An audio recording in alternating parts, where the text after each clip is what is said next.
wabarakatuh. Waalaikumsalam warahmatullahi wabarakatuh. Kami dari kelompok 3 ingin mempresentasikan hasil kerja kelompok kami dengan judul isi rekam medis. Dengan anggota kelompok kami ada Ahista, ada saya, ada Imelda, dan ada Putri Azhara. Untuk mempersingkat waktu, langsung akan dijelaskan oleh teman saya untuk yang pertama.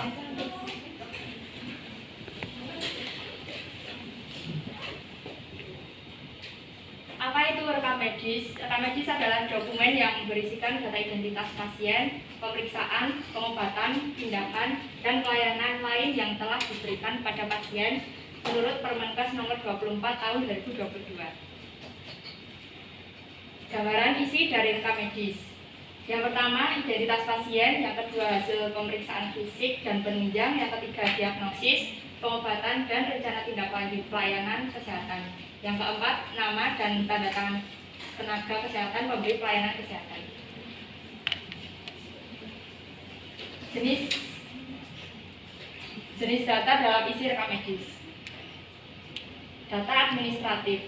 Data administratif mencakup data demografi, keluarga terdekat, keuangan, serta informasi tertulis lain yang berhubungan dengan pasien, seperti surat persetujuan, surat kuasa, dan sebagainya yang membutuhkan pernyataan persetujuan atau penolakan dari pasien.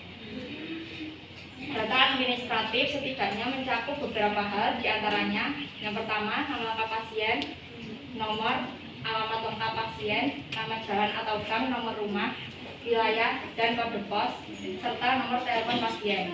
Yang keempat, tanggal lahir pasien, tanggal, bulan, dan tahun, dan kota tempat kelahiran. Yang kelima, jenis kelamin, perempuan atau laki-laki. Yang keenam, status pernikahan, belum menikah, menikah, janda atau tidak. Yang ketujuh, pendidikan. Yang kedelapan, pekerjaan. Yang kesembilan, golongan darah jika ada. Yang ke-10, nama dan alamat keluarga terdekat yang sewaktu-waktu dapat dihubungi, dan yang terakhir, nama dokter yang menangani.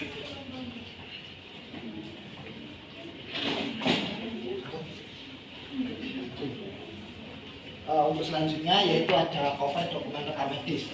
Nah, di sini bentuk dari cover dokumen rekam medis seperti itu, ada alamat, di atasnya nomor rekam medis, dan ada tulisan rahasia, karena seperti yang teman-teman tahu, dokumen rekam medis adalah dokumen yang sangat rahasia dan tidak sembarang orang bisa melihat atau membuka isinya. Nah, ini adalah isi formulir pendaftaran. Ada nomor pokoknya yang memuat seputar data diri dari pasien tersebut, agar nanti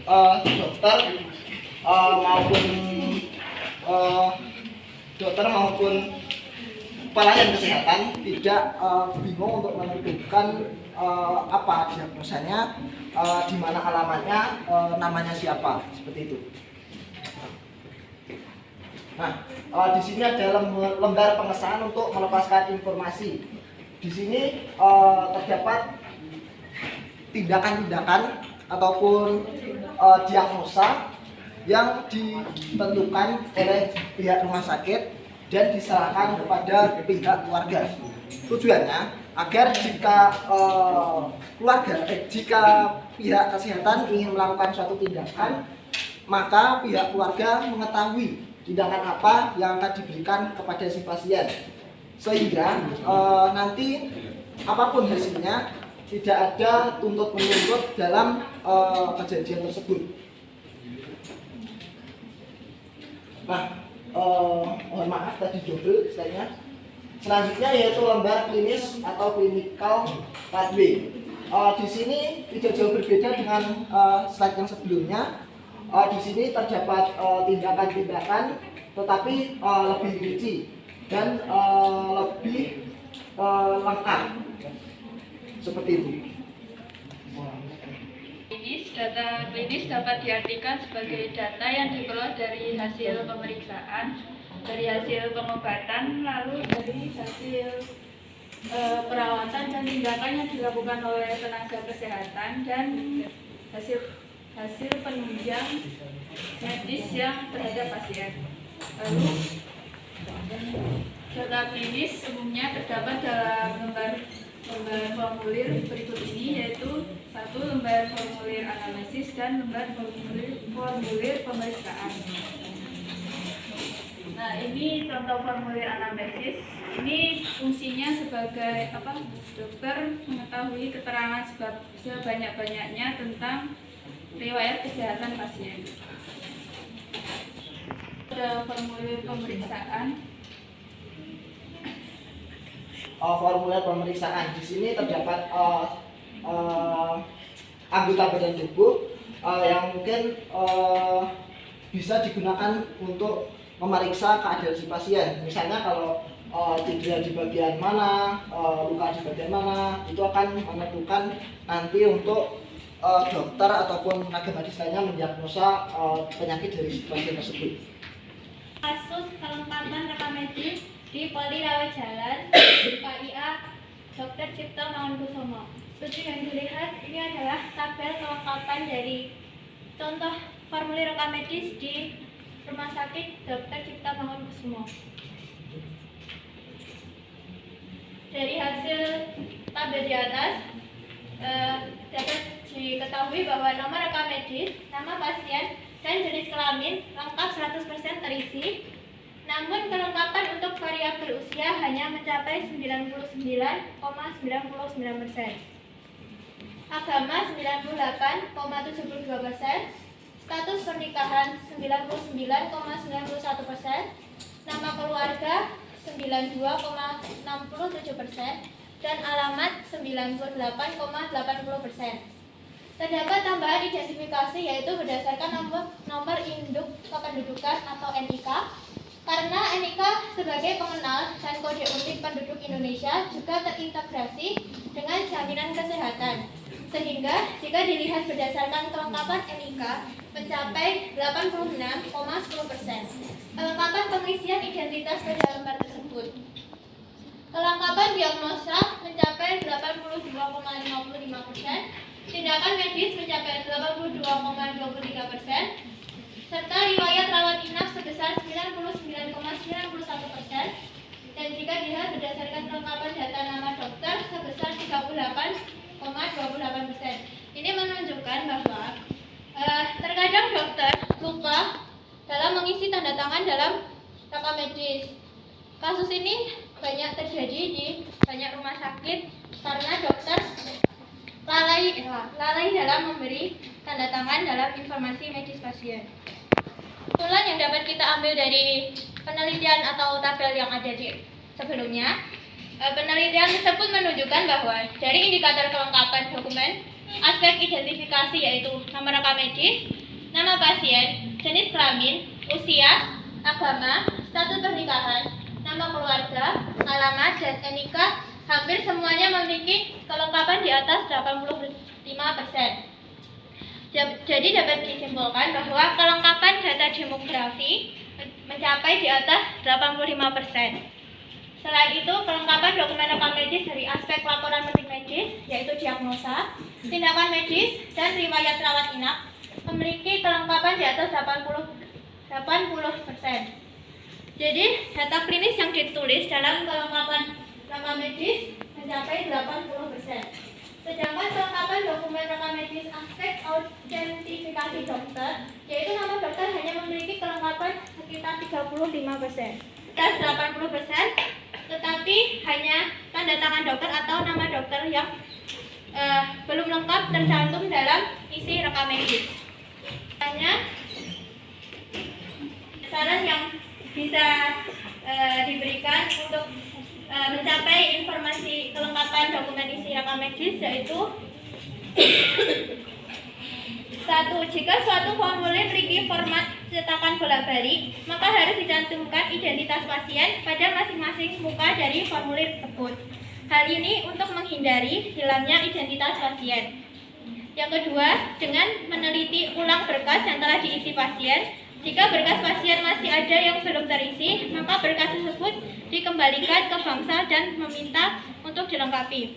Dengan demikian, isi rekam medis sangat penting bagi pemberian coding di rumah sakit, yaitu untuk menentukan penyakit yang lebih spesifik atau penyakit yang benar-benar menjadi diagnosa utama dari rekam medis pasien atau penyakit pasien tersebut. Mungkin cukup sekian yang dapat kami sampaikan. Jika ada kurang lebihnya, mohon maaf yang sebesar-besarnya. Dan jika ada teman-teman yang ingin bertanya, silakan ajukan tangan. Tim terakhir 261, pertanyaannya, untuk lembar persetujuan tindakan kedokteran ataupun lembar persetujuan yang lain itu masuk ke dalam data klinis atau data demografi, dan mengapa lembar tersebut masuk ke dalam itu? Di manual yang terakhir 242, izin bertanya, ini tadi kan isi data rekam medis, siapa yang mengatur isi apa-apa saja isi dari data rekam medis tersebut? Terima kasih. Tim 256 itu kan di data administratif itu kan ada nomornya itu mencakup nomor apa aja? 9. Jenis data ada data administratif yang mencakup data demografi. Apa itu data demografi?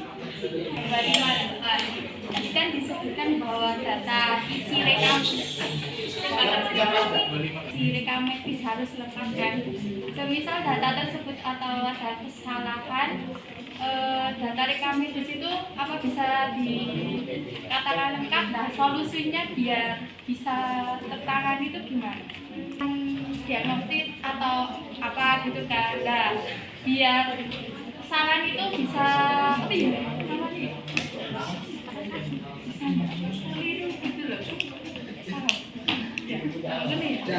Dan kami untuk berdiskusi sebentar dulu ya.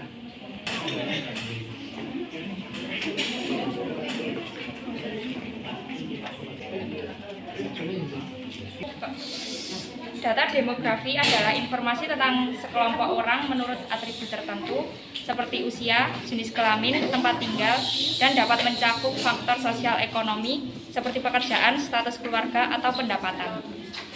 Paham? Baik, saya akan mencoba menjawab pertanyaan dari Mas Immanuel, yaitu siapa yang mengatur isi rekam medis. Di Permenkes nomor 24 tahun 2022 pasal 26 di sana terdapat poin-poin yang mengatur isi dokumen rekam medis. Seperti itu Mas Immanuel. Akan menjawab pertanyaan dari Stella.